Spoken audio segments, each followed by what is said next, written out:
Well, the men have taken an unassailable 2-0 lead against Tonga. Enter stage right, the women and the wheelchair teams. It's a triple header of International Rugby League this weekend as we take you inside England.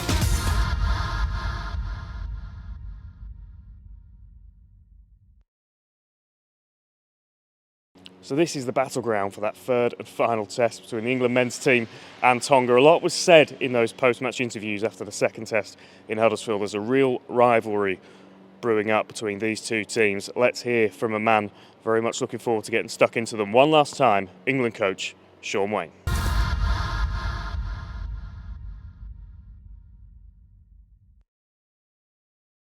So yeah, England 2-0 up coming into this final test of the series. And Shaun, I'm sure if I'd offered you that, if we were having this conversation a couple of weeks ago, you'd have been a very happy man to take it. Yeah, absolutely, I would.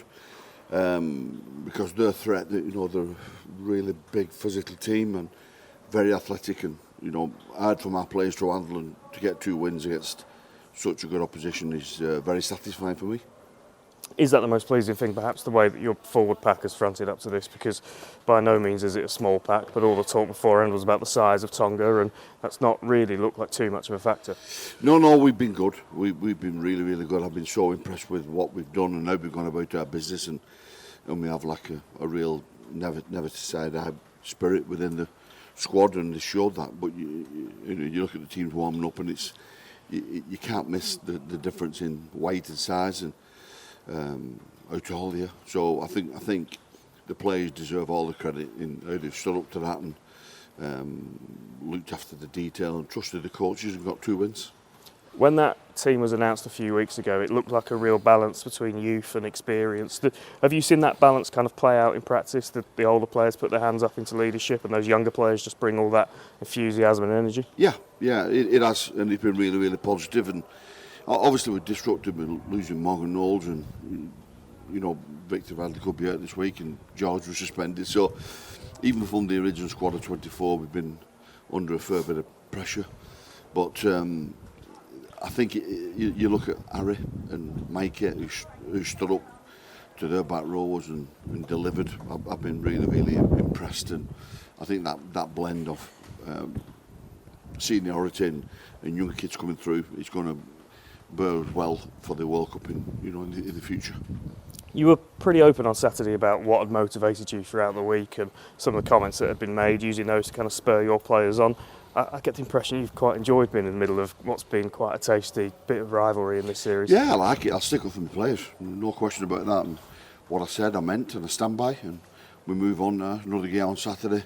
The only thing I'm concentrating now is trying to make sure we get 3-0 and beat them on Saturday in a really important game. And regardless of whether it's 2-1, 3-0, do you feel like you built a platform in this camp and this series that going into hopefully more Test series next autumn and then beyond that and then World Cups in the future, that you've got the foundation? Yeah, absolutely. And that was the whole aim. And that's why we played such a young team, and that's why I was excited. Leaving Tommy Makinson out, he wasn't great. His wrist was sore.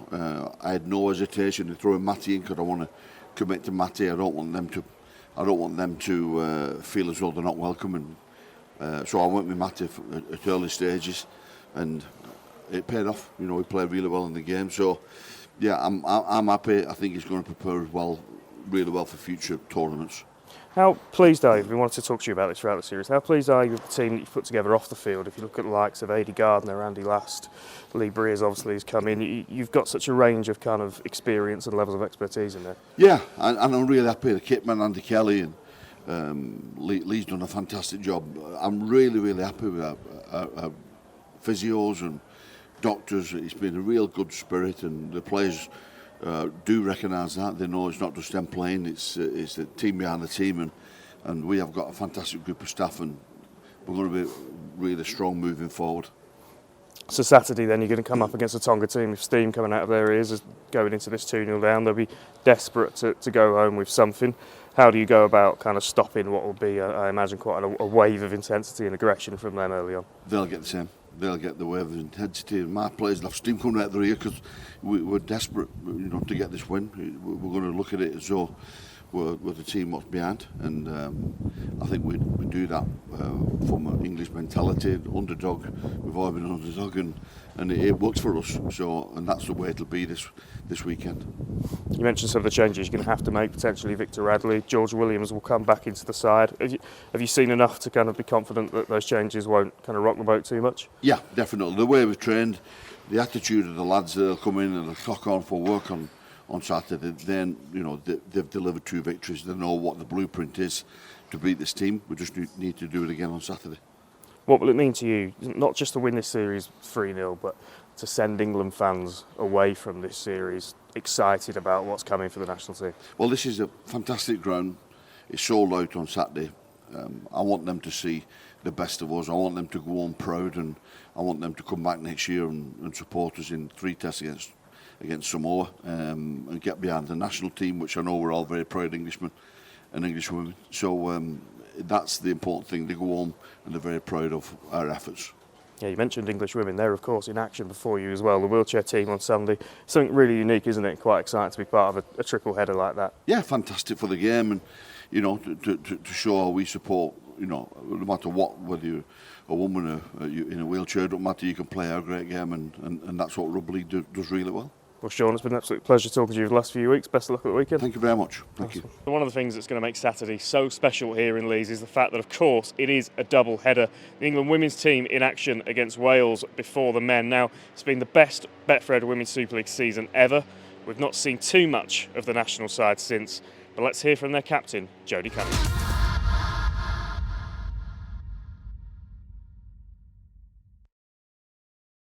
Well, it's been quite a long time since we've seen the England women's team in action. One person is itching to get started, Captain Jodie Cunningham. Jodie, any opportunity to captain your country, I know that you take with both hands. Yeah, it's massive. Obviously, got the opportunity for the first time in the mid-season international, but I got an injury before that, and it was touch and go whether I'd actually play, and I was limited on my minutes, but it still meant the world to get out there. But now I feel really good, the body feels good, been training hard since the season finishes, so yeah, I just want to go out there and as a team put a good performance on and show everyone what England has got to offer. Yeah, it must have felt like a long old break for you guys since the end of the Women's Super League season. Yeah, it has. Obviously we've been excited for this, but just been itching to get in camp and get out there and show everybody what we've got. So yeah, it'll be good to get in camp tomorrow morning as a group. We're all excited to be there. Hopefully, there's a few girls who haven't debuted yet. We don't know the team, but I think they're definitely putting their hand up with a good chance of playing as well. So that's an exciting time for them. Must be an interesting thing for you, I guess, having been in quite a few England camps now, to step into a Stu Barrow England camp and a post-World Cup, and we know that there's an increased international calendar on the horizon. Has it got a different feel to it to maybe kind of previous times you've got together? Yeah, I think having that confirmed international calendar is really important. It just gives everybody that motivation as to, what do you want to do, what's your goals as part of this England squad, and a drive to just be the best we can be. If we know that we're playing Australia in 2025, then we have to be at our best. When you're playing against France and Wales each year, it's brilliant. We really enjoy it. Any chance to get an international is absolutely fantastic, but we need to make sure we're using them so that we're at our best for when we do get the chance to play Australia and New Zealand. So for us, this group, it does feel like we're really building now and focusing on those big couple of years that we've got ahead, so that when we're in the 2026 World Cup, we give ourselves the very best chance. Well, Wales come into this battle hard, and they had a really tough test against France and came through it quite well. You must be expecting they'll come out the blocks flying, and they'll put you under some real pressure, won't they? Yeah, any Wales side I think always wants to turn over an England side, don't they? And this Wales side is a really proud Welsh nation that, since 2021 on that first test match, they've only built and got stronger and stronger. And I've watched a lot of the girls in the Women's Super League South who play in the Cardiff Demons team. They've got a couple of players now that are playing in Women's Super League, and really, really strong players. So we know they're going to come out really hard. I think that France test will be brilliant for them in preparation for our game. They'll have learnt a lot from that. They'll be ready to perform, live on television. For them, really exciting opportunity, and we know that we need to be at our best to handle what they'll throw at us. I was just talking to someone off camera about being here probably almost a year to the day for that World Cup opener. I guess this place has got really fond memories for you of that day.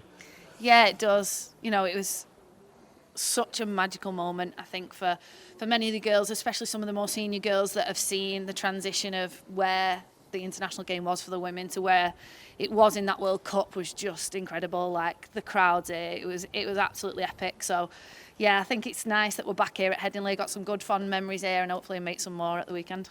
As the spread of talent across the Women's Super League spreads, obviously Wigan a lot more competitive this year. You've got yourselves, York and Leeds very much established at the top. You've now got players in the NRLW as well. Does that kind of make these camps all the more important because you've got a bond, maybe more partnerships that aren't already there at club level?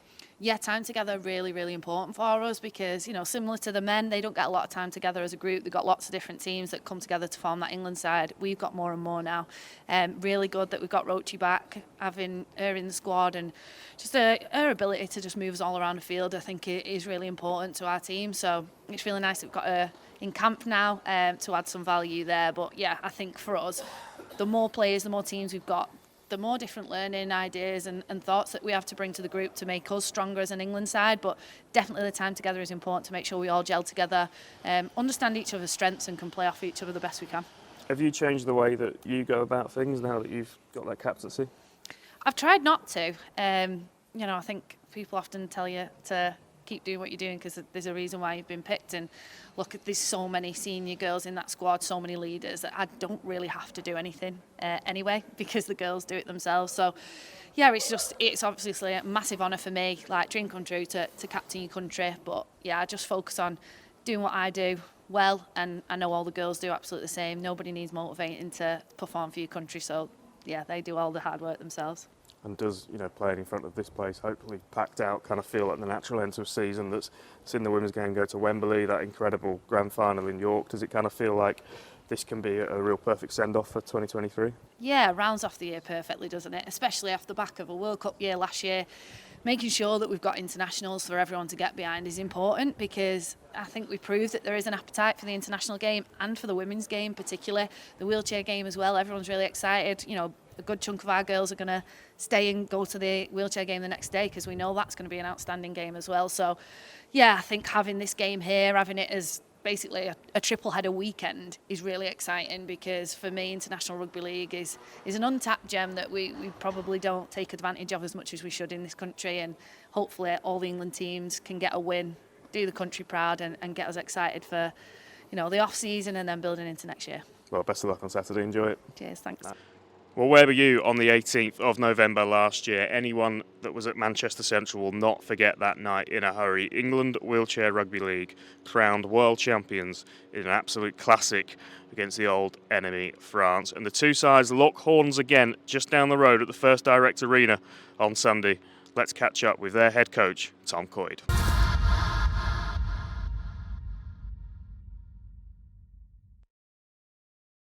Well, rounding off the international weekend, the international season, in fact, in the Northern Hemisphere is perhaps the most exciting game of the lot. A rematch of that World Cup final classic, Manchester Central Wheelchair Rugby League, England versus France. It's really all the sell it needs, isn't it, Tom?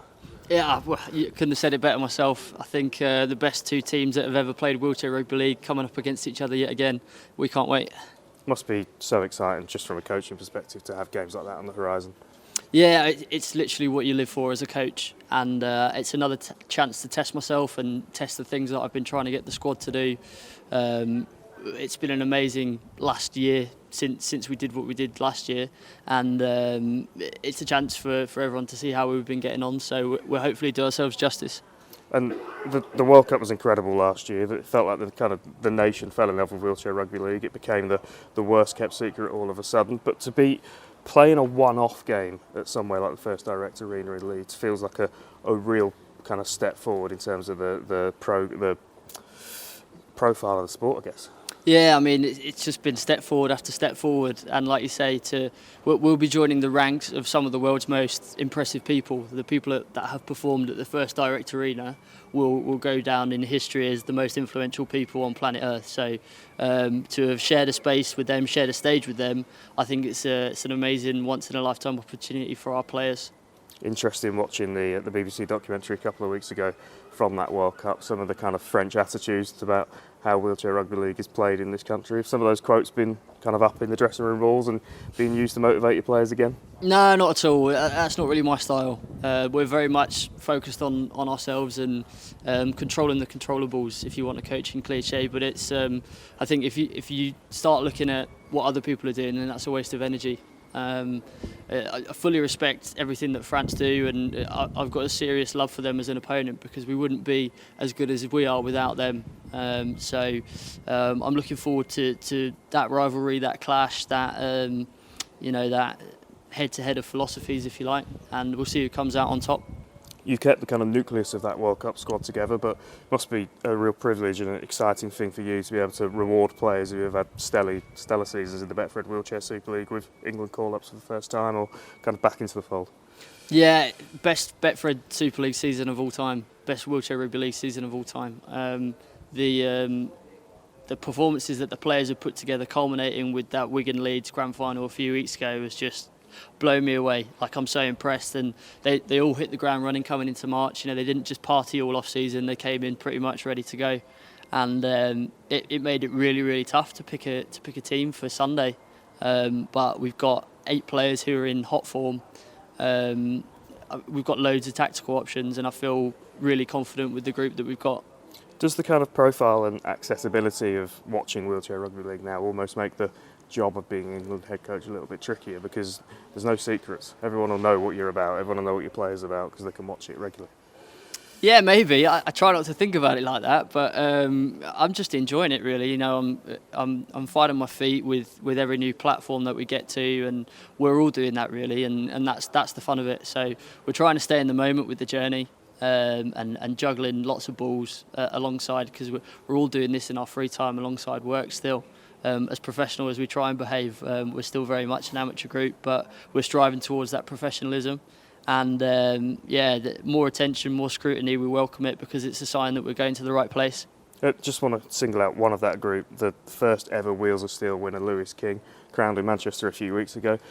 How good is it that, one, we've got an award of that calibre, but two, a player like that is the first to ever win it? Yeah, such a special award ceremony. I think Rugby League's been chatting about how inclusive it is, and that's testament to the changes that it's making. And I think it's always been a pioneering sport, hasn't it, through history. But to bring all those people in under the same roof, and Bevan French probably drawing most attention to it during his winning speech, I thought was really special. And it couldn't have gone to a better player, but not only that, a better human being. Like, Lewis King is just the perfect person that I've come across. He's a pleasure to coach. He executes everything in our game plan, but he also just sets an amazing example in terms of being a great son, great friend, great partner. I'm so proud of him, and he really deserved that. How good as well to get a second game over in France confirmed? Yeah, buzzing. Obviously, we want to play as much as possible, and we wouldn't have liked to have waited this long, but I think it's come at a good time. The guys are carrying that momentum through from the Super League Grand Final, and to have a follow-up test match is brilliant, and a chance for us to go abroad, which we've not done for a very long time. So that's really valuable experience as we move towards that next World Cup. Beating France in France, is that the kind of pinnacle? Yeah, the first team that ever did it was us. And it's only happened once, so we'll be looking to make it 2. You mentioned the kind of amateur status of the sport. I know you'd be desperate to play more international wheelchair rugby league, get more fixtures in than you've had, but a couple of wins against France in the next few weeks, does that make all the mileage, all the nights looking at tape, all that kind of extra work that you do on top of your day job worth it? Yeah, I call the A1 a best friend now because I'm just constantly riding that baby. But I think it's the peak of your year, isn't it, when you get the guys together in camp and play these internationals, and everyone comes out to watch us, and we get to showcase the work that we've been doing behind the scenes. So I'd love to do it every day of my life, but life's about ups and downs, and you do the hard work in the shadows in your downtime so that you can enjoy those peak moments as much as possible. So the scrapbook's getting bigger and bigger. I'm just really enjoying myself. Well, enjoy the next couple of weeks, and best of luck in these 2 games against France. Thank you. So there we have it, 3 teams, 3 international test matches and all that remains is to see if England can complete the clean sweep this weekend.